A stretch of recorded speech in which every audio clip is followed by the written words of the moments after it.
Bonjour à tous et bienvenue dans votre émission désormais journalière du Défaussé en partenariat avec le Loufoque dans le cadre de notre calendrier de l'Avent. Oui, Alex, j'ai vu. Non mais désormais journalière j'allais le dire. pour une période Du calendrier de l'Avent, donc du 1er décembre au 24 décembre, vous écoutez une émission par jour du Défaussé avec le Loufoque. Et aujourd'hui, vous l'avez entendu, je suis toujours avec Alex, que je prends au dépourvu. Elle est en train de boire. Comment Salut. vas-tu? Ça va très bien. J'ai très soif. Je vois ça. Et nous recevons Gandalf encore une fois. Bonjour, Comment vas-tu? ça va très très bien. Ça Est-ce va que tu vas nous donner toutes les règles aujourd'hui? Bah évidemment que non, là je m'en garde une ou deux sur le coude pour la fin. De quoi tu nous parles aujourd'hui, Gandalf? De quel jeu tu vas nous parler? Qu'est-ce que tu nous présentes? Alors la dernière fois je vous ai présenté Azul Sintra, Ouais, donc c'était c'est Azul un 2. très bon jeu. Voilà. Donc là je vous fais Orbis. Orbis, ça a l'air... Trop bien. Ça a l'air Ça a trop l'air- bien, ça vend ouais, pas ça a du l'air rêve. excellent. Non, phrase à Orbis. trous de Zéphiriel, ça a l'air trop bien. Ça a l'air de défoncer. Ça a l'air De quoi? ouf.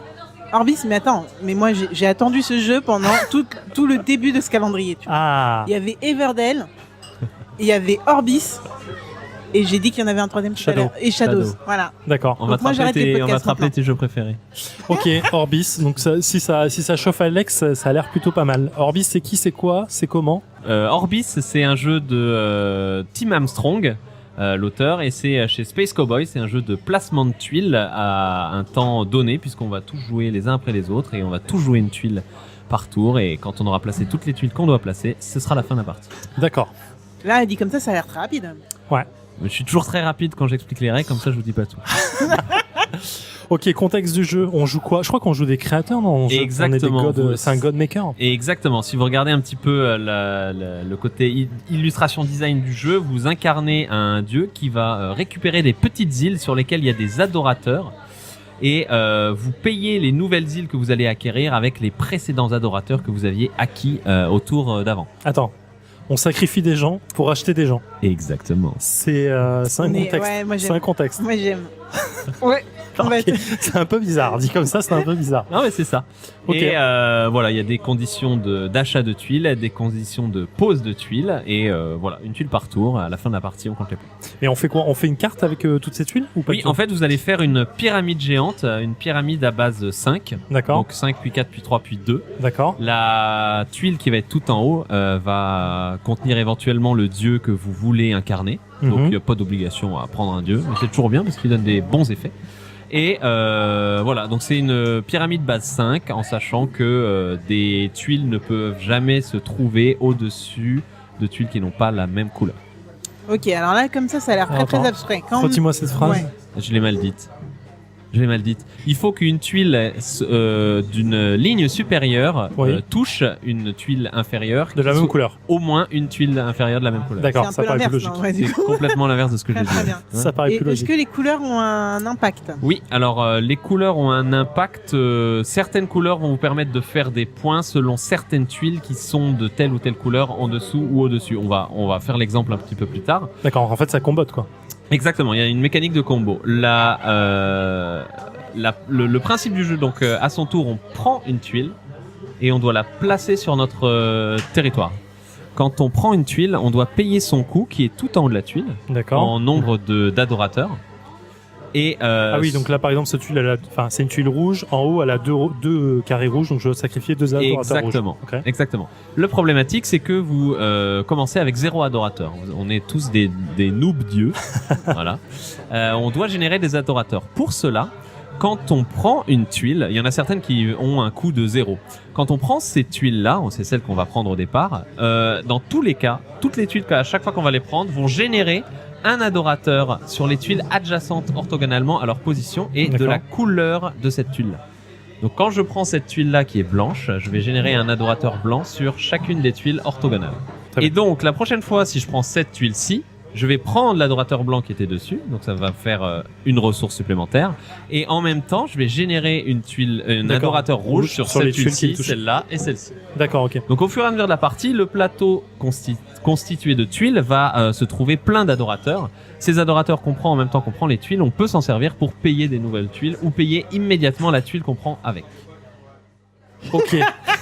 Mon Je suis Dieu. perdu, je suis Non, désolé. non, c'est assez clair. Enfin, Ouais, de mon moi, côté, je suis à c'est la assez clair. ramasse, là. Mais non. Ok, d'accord. La fin de partie, c'est quand on arrive en haut de la pyramide. Exactement. J'imagine. Et on calcule les points. Comment? Alors, les points sont indiqués par ces petits sigles-là. Donc, D'accord. c'est genre d'écussons. Ça, c'est 3 points. 3 points. D'accord, ok. C'est simple que ça. Voilà. Bon, il y a certaines tuiles qui demandent qui ont des considérations de pose et des considérations de pointage également. Par exemple, cette tuile-là, c'est une tuile verte, une tuile de forêt. Elle dit que pour faire 3 points, Ouais. il faut qu'autour d'elle, il y ait 3 tuiles qui soient vertes ou blanches. Ah, ok, Ok. d'accord. Ok. Cumulé. Ça peut être 2 verts, une blanche. un Exactement. Ok, d'accord. Ça peut être plus. Alors, petite question, on a chacun une pyramide ou on ne joue que sur une pyramide? On a chacun une pyramide. Ok. Et Ah oui, ouais. ouais, cette tuile-là, elle dit que pour la placer sur cette face-là et donc faire des points, il faut que que mes adorateurs, j'en retire 3. Que tes oreilles. Je dois sacrifier 3 adorateurs Pour faire 3 points. pour D'accord. faire 3 points à la fin de la partie. Ok, d'accord. Ça paraît C'est pas assez évident. complexe quand même. hein, Ouais, mine de c'est rien. pas évident tout de suite. Ouais, c'est ça. Il y en a des tuiles qui sont de type volcan, qui sont celles-là, qui disent je dois détruire sur le plateau de jeu 3 adorateurs bleus et 3 adorateurs blancs. D'accord, donc pas les tiens, mais ceux. D'accord. Oui. Ok. Et si je ne peux pas le faire, je ne ferai pas les points. Oui, ça paraît logique en Ok. même temps. Mais la tuile en elle-même, sans les points, ne rapporte pas de points. Le Et- fait de l'avoir posée ne rapporte 0 points. Exactement. Quand je prends une tuile et que je peux pas faire les points, je vais ajouter un petit token 0 points sur la tuile. D'accord. Comme ça, je sais immédiatement que je n'aurai pas fait les points. D'accord. Je peux également prendre une tuile, même si je ne peux pas la payer. Et quand je la prends, si je peux pas la payer, je la retourne. Elle Je fera dis- moins 1 point à la fin de la partie et elle est considérée comme n'importe quelle tuile. C'est un joker. C'est un joker, ça permet de prendre une tuile qu'un adversaire voudrait absolument avoir, éventuellement. Ou parce que j'ai besoin de cette couleur absolument pour valider une autre tuile qui me ferait des points ailleurs. Ok. Ok. Voilà. Bon, ça a l'air complexe et en même temps, je c'est pense très qu'on y simple. sera, on y sera quoi. Exactement. C'est très simple à la Splendor. Ouais, je pense que ça se gère très bien en fait, mais Voilà. effectivement. Et vous avez enfin ces tuiles-là de temple. Il y a certaines tuiles qui ont des icônes de temple sur elles. Ouais. Le joueur qui qui a permet de. D'accord. Exactement, qui vous donne accès à cette tuile de temple là, donc 11, 7, 4 et 2 points. Le joueur qui a le plus de temples dans sa pyramide va récupérer le temple de son choix, donc évidemment 11 points. Ouais. Et on va faire ça de façon dégressive. Si jamais il y a une égalité, vous voyez, je donne toutes les règles. Si jamais il y a une égalité, on va checker celui des joueurs qui a la tuile comportant des temples de plus petite valeur. Ok. D'accord. Ça paraît pas Le mal. 5 est là. Eh ben, Ok. écoute, c'est un jeu qui prend de la place et je suis assez chaud. Alors attends, juste Vas-y, Alex. combien de temps en moyenne ce jeu? 45 minutes Ah ouais. 30-45 minutes, on va aller vite. Et on Ouais, est d'accord. on est plus sur on commence vraiment avec du gamer là. Vas-y. On est d'accord que on joue pas tous en même temps, c'est C'est chacun son tour, ouais. Ok. Chacun son tour. Ok. Bah Ok. écoute, moi en fait, je suis tellement en mode c'est abstrait que j'ai qu'une hâte, c'est d'essayer parce que pour le moment, ouais. Tu On va l'attendais, mais t'es moins chaude d'un coup. Non, Je te je suis pas sens un moins peu chaude moins. du tout. Les illustrations me donnent carrément envie et rien que pour ça, j'irai. Ok. Bah écoute, c'est parti. Alors on teste. Hein. Donc tu peux pas construire au-dessus si tu peux pas avoir une fondation. C'est-à-dire il en faut 2 pour mettre une par-dessus. Est-ce que poser, c'est poser et reprendre, c'est. Prendre ses grugés. Attention, n'oubliez pas, 10 adorateurs max, sinon faut les tuer. Je vais prendre 2 points. Voilà, bah oui, regarde, un blanc, un bleu, voilà. Attends, tu fais quoi? Tu détruis 4 oranges? J'ai détruit 4 oranges, ce qui me permet de gagner les points de cette tuile à la fin de la partie. Oh, on avait donc- dit prendre, c'est prendre, reprendre, c'est C'est voler. voler. Hein. C'est pas grave, tu referas une autre Je sais pas partie. ce que je suis en train de faire là. Prends une tuile Dieu. Allez. Oh non, Ah, je bah, voulais la prendre. Oui, bah moi aussi, je voulais Pour la prendre. détruire. Ouais, moi je vais la prendre. Non, c'était la mienne celle-là. Mais non, tu fais pas de points avec, c'est Tu peux bête. pas faire ça, tu fais pas de points avec. Tu viens de me. C'est moi? En fait, j'aurais mieux fait de faire ça. Au pire, non, Attends, je regarde, mais je tu vais la regardes replacer, je rien du tout. Tu regardes rien du tout. Quand tu même, remets comme depuis sa c'était. défaite à Keyforge, il pardonne plus rien. Ah bah ça c'est sûr, surtout à Zef. Ouh, une tuile bleue qui sert à quelque chose, bien l'investissement. Mais on peut avoir qu'un seul dieu. Donc celui qu'on prend, faut bien le choisir.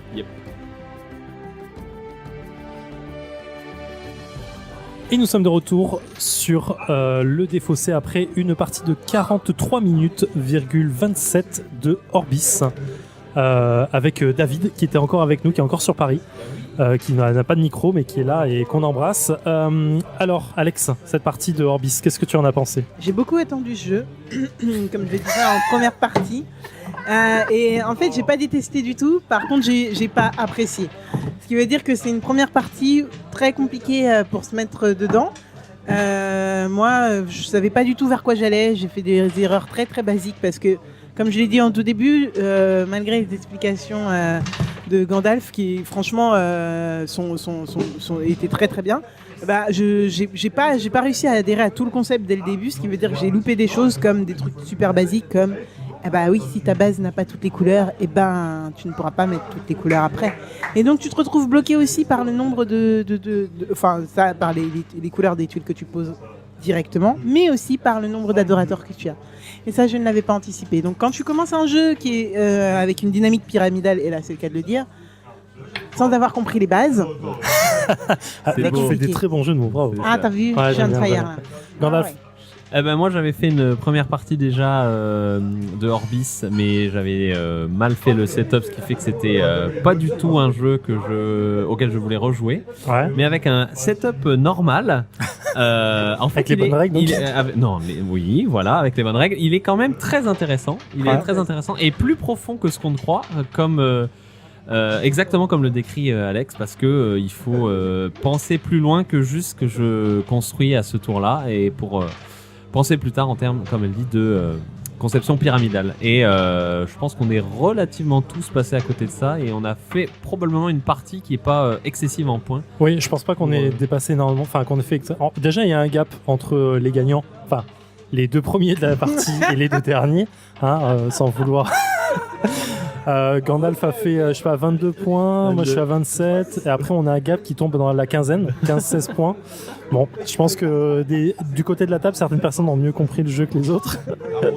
Non, je plaisante. Non, mais je crois, Alex a complètement raison. Si tu anticipes mal ta deuxième ligne de pyramide, tu te retrouves à devoir cramer une carte ou deux à chaque ligne suivante pour pouvoir essayer d'avancer correctement. Et mais le jeu est bon dans ce sens où tu es pas bloqué. Oui, c'est vrai. Tu peux essayer de rattraper toujours le coup. Avec les retournements de tuiles, mettre les mines terre désolée. Là, Et je suis pas persuadé que malgré ce gap de points, je pense qu'on a tous assez mal joué. Mais je suis pas persuadé que même quand tu fais un très mauvais début de partie, tu puisses pas rattraper le reste. Parce que finalement, tu as très peu de tuiles qui vont te donner énormément de points d'un coup. Donc je pense que le gap de points, finalement, il devrait pas être aussi élevé quand tout le monde joue correctement, en fait. Parce que tu vas pas prendre une tuile qui va te donner 15 points. Le maxi d'une tuile, je crois que j'ai vu, c'est 4 points max. Ouais. Donc finalement, le gap peut toujours se rattraper et tu poses pas des points à chaque fois que tu poses une tuile. Donc je pense que c'est... moi j'ai adoré ce jeu. Franchement, très bon. Je l'avais pas du tout dans mon collimateur. Je le voyais passer sur les sites de jeux. Et en termes de design, il me donnait pas de super envie. Et au final, quand tu avais les cartes des dieux, alors il me donnait pas envie parce qu'il me donnait un peu trop un côté cartoon. Et du coup, j'avais peur que ce soit pas assez une bonne mécanique de réflexion. Mais en final, encore une fois, faut vraiment pas se baser sur le... Oui, et puis les cartes sont assez ouf quand même. Le design des dieux et tout. Mais même le design de la partie. Genre, construire en pyramide, clairement, avec des tuiles, c'est super agréable. Visuellement, c'est cool. Les dieux sont, comme tu disais, sont vraiment très jolis. Bien dessinés. Enfin, encore une fois, je suis pas surpris plus que ça par Space Cowboy, mais dans l'idée. Mais la mécanique est bonne. Ouais. Moi, et pour revenir sur ce dont tu étais en train de parler, par rapport au fait que on n'a pas beaucoup de points qui sont donnés d'un coup, moi je le mettrais plutôt dans le négatif, on va dire, en parlant de ce jeu, dans le sens où en fait tu construis pas une stratégie, par exemple par rapport aux dieux.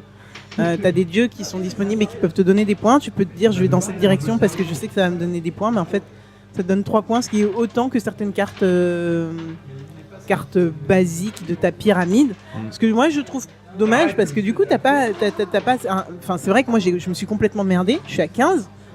Gandalf qui s'est c'est un peu merdé, ok, mais à 22 qui est pas, je veux dire 15-22, on n'est pas non plus sur un écart. Ouais, mais sur des tuiles qui te donnent entre 3 et 4 points, on va dire entre 2 et 3 points en moyenne, ça reste quand même 3 tuiles, quoi. C'est une ligne entière quasi.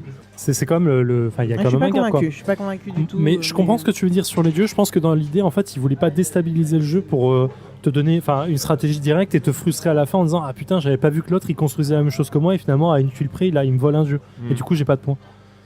Je pense qu'il voulait aplanir le maximum le fait de pouvoir gratter des points dans tous les sens et te dire finalement même si j'ai pas un duel à la fin je peux quand même gagner, je suis prétendant quoi.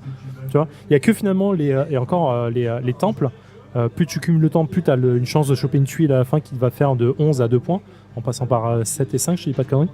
Dans l'idée, il y a que ça en fait qui peut vraiment te bloquer le jeu parce que si tu prends trop de tuiles de temple, t'as 11 points à la fin, en fait elle est redivisée par 5 tuiles, finalement c'est pas fou quoi. T'as fait que 2 points par tuile, c'est pas assez intéressant en fait. Donc il faut mixer un peu ta mécanique et ta stratégie et moi je trouve ça super agréable parce qu'encore une fois quand tu arrives à ton tour, t'es pas bloqué. En plus le jeu comme il donne des pions d'adorateurs à chaque fois que tu prends une tuile, tu vas jamais te retrouver bloqué pour le paiement ou très peu. Moi, c'est complètement ce qui m'est arrivé plein de fois. Gandalf, je sais pas quels extraits tu vas mettre dans l'émission, mais Gandalf disait plusieurs fois, de toute façon, tu n'as pas beaucoup de choix. Et c'est ça, en fait. C'était pas tant en paiement qu'en base. Ah, moi, c'était complètement ça. Ah non, c'était surtout en base, c'était bloqué. Non, j'étais bloqué. T'avais des lignes soit jaunes, soit blanches. Ouais, mais en fait, t'avais pas le choix. À un moment, les gars, il y avait 3 jaunes. Et dont une que je voulais absolument pas, une que je voulais vraiment. Et il y avait c'était 3 jaunes et une verte. Et la verte, je la voulais vraiment. La jaune, les jaunes bof. Et en fait, il y en avait vraiment qu'une que je pouvais prendre. Gandalf avait complètement raison. Oui, bien sûr, la notion de paiement est liée, mais ta base, c'est juste qu'à un moment, t'as pas cramé une tuile pour pouvoir en faire un joker et pouvoir placer la couleur que tu veux. Oui, il y a ça aussi, mais j'ai pas ressenti ça comme une gêne vraiment. Moi, je l'ai vraiment ressenti comme ça. Parce qu'à un moment, je me retrouve avec 3 adorateurs. Tu veux faire quoi avec 3 adorateurs? Moi, j'ai jamais eu de problème de paiement. Gandalf, je pense pas non plus. Sur la fin, peut-être sur mon avant-dernière ligne, il y a une tuile que j'ai pas pu prendre. À cause d'un paiement. À cause d'un paiement. Ouais, moi, c'est vraiment la couleur qui m'a bloqué en jeu, en fait. Parce qu'effectivement, ma première ligne, je me suis merdé. J'ai pris que du blanc et du jaune, je crois. Donc, j'ai dû cramer un joker, bam, pour pouvoir le faire. Ouais. Mais bon, positif quand même. Ah, complètement. Moi, j'ai envie de rejouer, là. Justement, tu peux pas rester... Quand le jeu est bon... et que tu sais qu'il est bon mais que c'est toi qui t'es merdé, tu peux pas rester sur cet a priori en mode... Ça gagne à rejouer. C'est clairement vraiment un jeu où il faut le rejouer pour mieux maîtriser la stratégie. Je pense que la courbe de progression elle est énorme dès la deuxième partie, tu montes très vite. 45 minutes, il y a de quoi faire plusieurs parties. Ouais. Tu nous fais un rappel auteur, éditeur, nom, joueur, tout ça, Gandalf? Alors c'est Tim Armstrong qui est l'auteur de ce jeu Orbis, édité chez Space Cowboy. L'illustration est de David Tosello. Bravo. Voilà, c'est de 2 à 4 joueurs en 45 minutes, 10 ans et plus. Et voilà. Je pense qu'à 2, il tourne bien en plus. Je pense qu'à 2, il n'y a pas grande différence et je pense qu'il doit bien tourner. Franchement, je suis curieux. Je vais le faire tester puis on regardera. Je pense que je vais me le prendre pour jouer à 2. Voilà. Une excuse. Petite excuse. Voilà. Je sais combien de jeux achetés depuis le début de ce calendrier. J'ai arrêté de compter, putain. On ne compte plus. Mais bien cool. Merci en tout cas, Gandalf. Merci, Gandalf. Avec plaisir. On te retrouve peut-être plus tard dans ce calendrier. On se retrouvera en tout cas demain au Loufoque, Alex. Ouais. Et puis, jouez bien, éclatez-vous bien. Ciao. À plus tard. À demain. Bye.